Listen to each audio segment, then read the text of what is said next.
Why we fear death so much? Why does something that everyone must face bring such intense fear? Is it because we don't know what happens after death? Or is it simply because we can't accept the end of our journey in life? Have you ever asked yourself why we cling so tightly to what we have, and when it's gone, it feels like we've lost everything? Take a moment to think about this. Welcome to Stillness Unfolded. In today's video, we will explore a deep and incredibly important topic. Why do we fear death? And is it possible to live without being controlled by this fear? Join me as we dive into the reasons behind our fear of death and how we can understand and confront it, allowing us to live a more meaningful life. I promise, this is a video you won't want to miss if you're searching for answers to life's biggest questions. Don't forget to give me a like and subscribe, and feel free to leave your comments below so we can continue to grow this channel and bring you more high-quality content. This video is filled with valuable insights, and I encourage you to stay with us until the end so you can absorb all the meaningful perspectives we'll be sharing today. Chapter 1. What exactly are we afraid of? When we think about death, our minds often turn to the physical process of dying, the sensations, the fading of breath, the shutting down of the body. But if we're honest with ourselves, it's not the physical act of dying that most of us fear. It's the aftermath, the uncertainty of what happens after our last breath. The big question that looms over us is this: what happens to me once I am gone? At the heart of this fear is the notion that everything we are, our identity, our experiences, the love we've given and received, everything we've worked for, will simply disappear. The idea of no longer existing, of our consciousness ceasing to be, creates a deep existential anxiety. And it's this fear of non-existence, of being erased, that is one of the most universal human fears. Take a moment to think about this. When you reflect on your life, you likely identify yourself by a series of roles and experiences. You are a parent, a partner, a friend, a worker, a learner, a collection of memories and thoughts that make up who you believe yourself to be. Now, imagine that all of that could vanish. Imagine the fear of being erased from the world, where nothing remains to remember you. It's this fear, the loss of self, that makes the idea of death so daunting. Think about the metaphor of a child holding a balloon. The balloon represents something the child feels connected to, something that brings joy and security. She watches it float, tethered to her, feeling a sense of control and ownership. But then, in a split second, the balloon slips from her fingers and floats away into the sky. The child doesn't just grieve the loss of the balloon. She grieves the loss of something she thought she owned, something that she felt was a permanent part of her world. The balloon's disappearance is a reminder that nothing in life is fixed or permanent. Everything, no matter how much we try to hold on, is transient. This metaphor speaks volumes about our own attachment to our identity. Like the child clinging to the balloon, we hold on tightly to the idea of I. We hold on to our sense of self, our roles, our memories, and we fear that death will take it all away. We are terrified that this I, the version of ourselves that we've carefully built over the years, will simply vanish without a trace. But here's where the Buddha's teachings offer us something radically different. The Buddha challenges us to examine the very idea of this I that we hold so dearly. What if this I that we fear losing isn't as solid as we think? What if the I is not a permanent, unchanging entity, but simply a collection of fleeting thoughts, experiences, and memories, constantly shifting and evolving? Take a moment to ask yourself, what is this I you cling to? Is it not a series of constantly changing thoughts, perceptions, and experiences? Are you not different today than you were yesterday, and will you not be different tomorrow? The I that you think of as constant is in fact an ever-changing process. It is not something fixed, but something fluid, in constant flux. So, what are we really holding on to when we fear the loss of this self? The Buddha's invitation is to look deeply into this. According to Buddhist teachings, the self is not something permanent. It is a dynamic, ever-changing process. Think of it like a wave in the ocean. A wave rises, crashes, and then disappears. But was the wave ever separate from the ocean? No. The wave was just a temporary form of the ocean, a movement in the water that came and went. Death, then, is not the end of a fixed I, but a continuation of the larger, interconnected process of life. The wave is not gone, It simply changes form and becomes part of something else. If you stop and reflect, you may notice that yourself is made up of countless experiences and memories, some of them joyful, others painful. These experiences rise and fall like waves, but the essence of who we are is not fixed. The very nature of being human is to experience constant change. This perspective shifts our understanding of death from a terrifying end to a natural transition, a continuation of the flow of life. I'd like to invite you, as you're reading this, to reflect for a moment. How often do you cling to your identity? Do you find it difficult to let go of your thoughts, your roles, or your past experiences? Take a deep breath and ask yourself, what would happen if you allowed that I, the identity you cling to dissolve for a moment? What would it feel like to be free from that attachment? If we let go of the belief that the I is permanent, if we see it for what it truly is, a transient collection of experiences and thoughts, then the fear of death begins to lose its grip on us. Death no longer feels like the end of everything, but rather as part of the natural cycle. The fear of losing the I fades when we realize that what we are holding on to was never fixed to begin with. This realization doesn't diminish who we are or make life less meaningful. On the contrary, it frees us to experience life more fully. By letting go of the illusion of permanence, we open ourselves up to the beauty of the present moment, knowing that just as waves rise and fall, we, too, are part of this ongoing, ever-evolving flow of existence. So, I challenge you to think, what if death isn't the end of the I we fear losing, but simply the next phase in a continuous, interconnected process? What would life look like if we embraced the fluidity of our existence, rather than clinging to the belief that we are a fixed, unchanging entity? Chapter 2. Does death really mean the end? If death isn't the end, then what exactly is it? How do we make sense of it? In our usual understanding, death is often seen as the final cessation of life. We believe that when the heart stops beating, when the brain ceases to function, everything comes to an end. That's the end of our thoughts, our consciousness, and the entirety of our experience in this world. But what if that's not the full picture? What if death is not as final as we've been taught to believe? In Buddhist philosophy, death is not seen as a permanent termination, but as part of a continuous, ever-unfolding process of existence. It's like looking at a river flowing. The water moves, changes, and flows, but the river never truly ceases to exist. Even if the water evaporates, it may come down as rain, and the cycle continues. Think about fire for a moment. A fire burns and consumes wood, creating heat and light.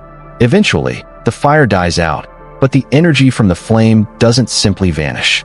It transforms. The heat spreads through the air, the light travels outward, and the smoke rises into the sky. The fire may have ended, but the energy it produced continues to exist in other forms. The light and warmth that once emanated from the flame aren't gone. They've simply changed form. Now, imagine this in relation to our lives. When we die, it's not as though we cease to exist entirely. Instead, our existence transitions into another form.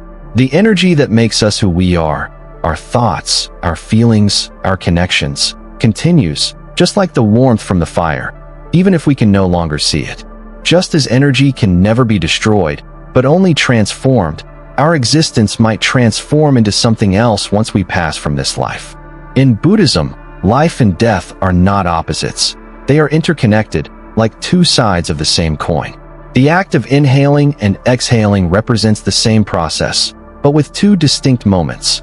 One follows the other, and one cannot exist without the other. This is the nature of the universe and existence itself, a continuous cycle.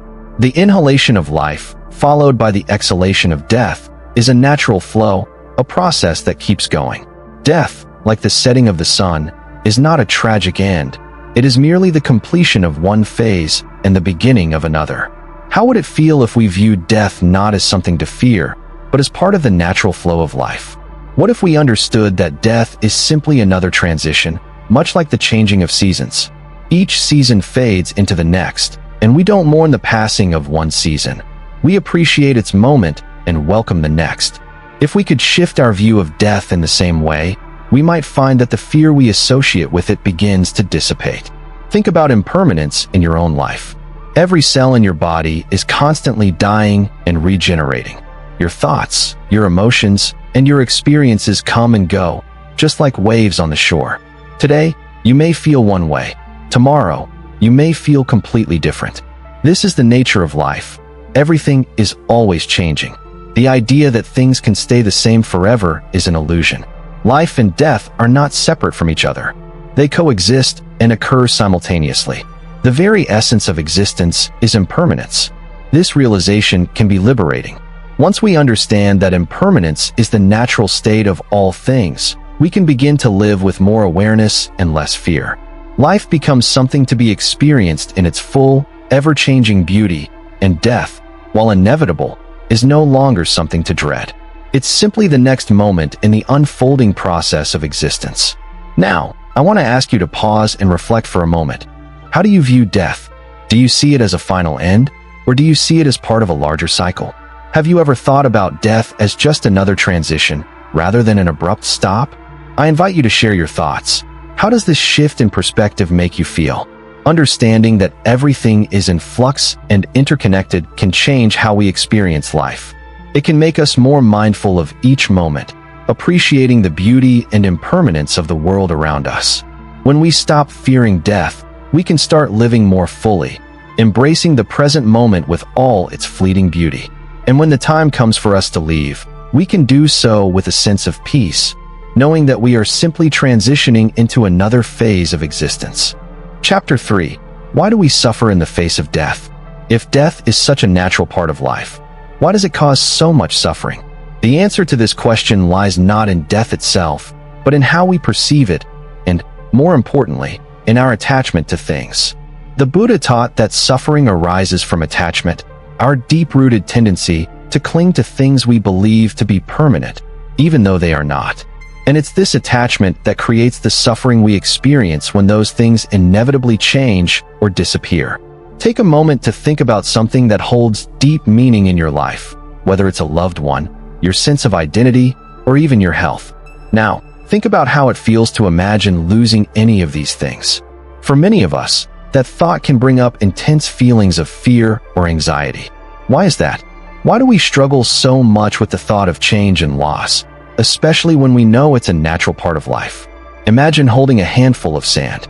At first, it sits lightly in your hand, and you don't need to try to control it. It feels effortless, natural. But then, as you start to worry that it might slip away, you grip it tighter. The more you tighten your grip, the faster the sand slips through your fingers. The harder you try to hold on to it, the more it escapes. This is how life works. The more we try to hold on to something, whether it's a person, an experience, or an identity, the more we resist its natural flow, the more it slips away from us. The tighter we grip, the faster we lose it. The lesson here is that life isn't meant to be held on to. It's meant to be experienced, appreciated, and allowed to change, just like the sand flowing through our fingers. The more we try to hold on to what's not meant to last, the more we suffer. So, why do we resist the inevitable? Why do we struggle with the idea of death when we know it's part of life's natural cycle? The reason lies in our attachment to permanence.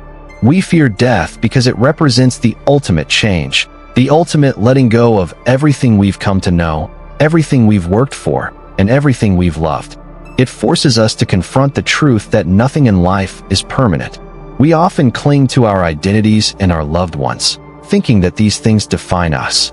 We hold on tightly to the belief that life, our relationships, and even ourselves should remain unchanged.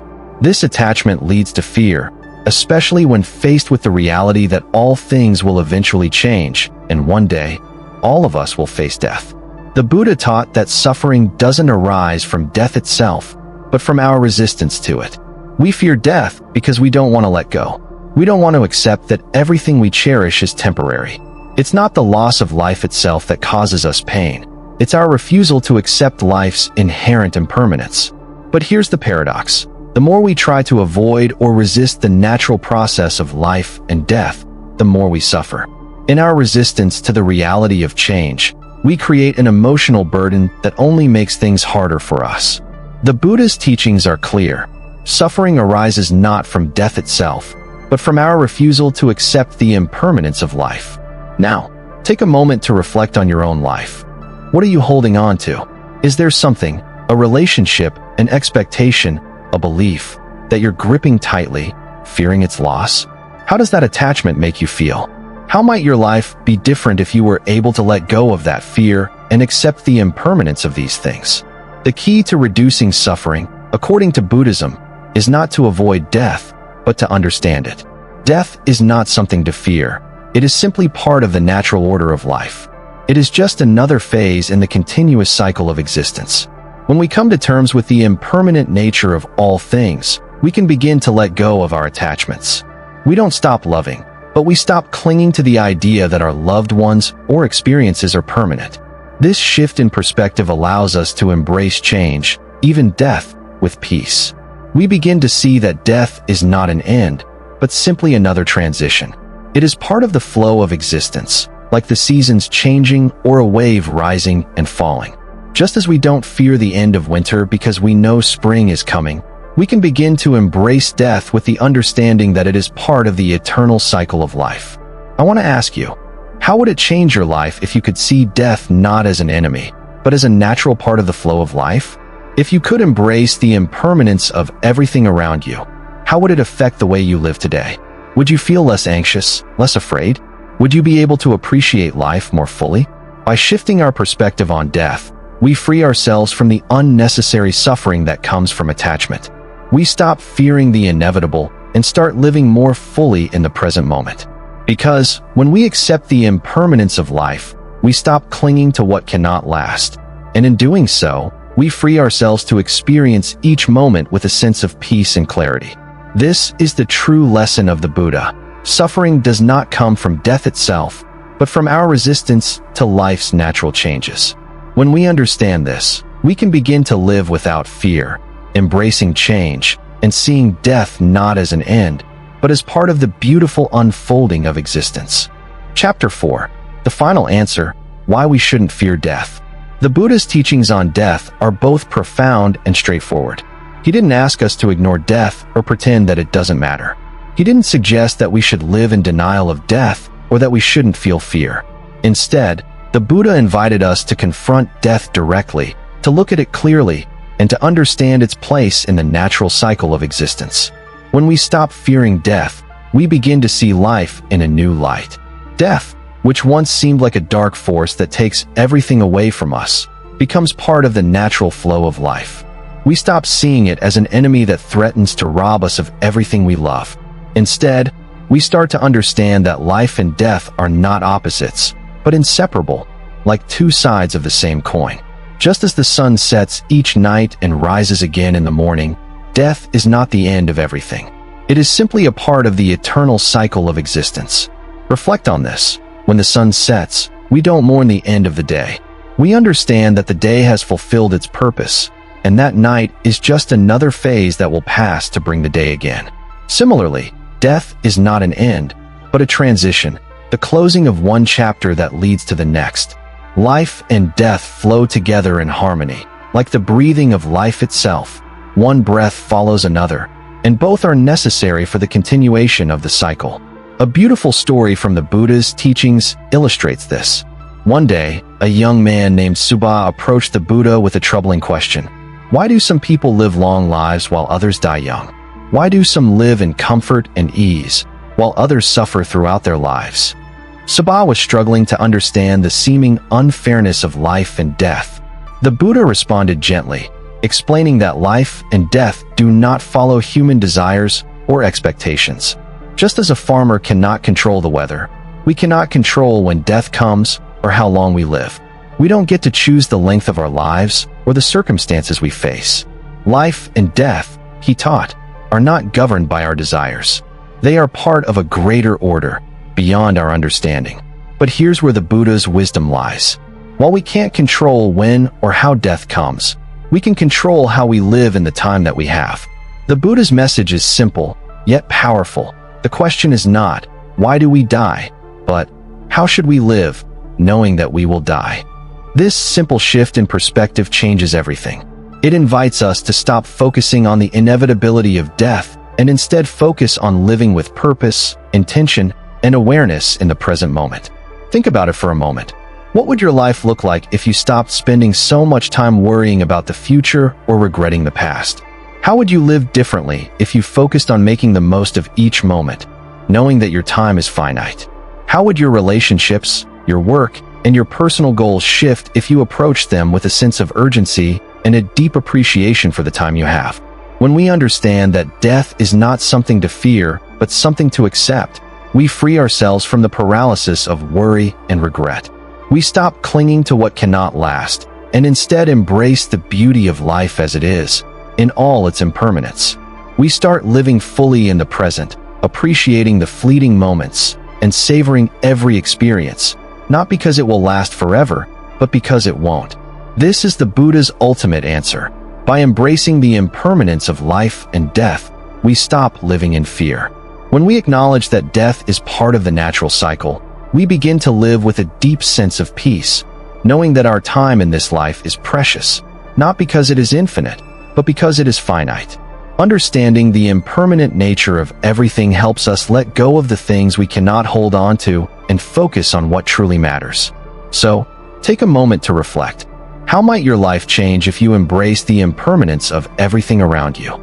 How would it feel to live without fear, knowing that every moment is precious? By accepting death as part of the cycle of life, you open yourself to living more fully, with peace and intention.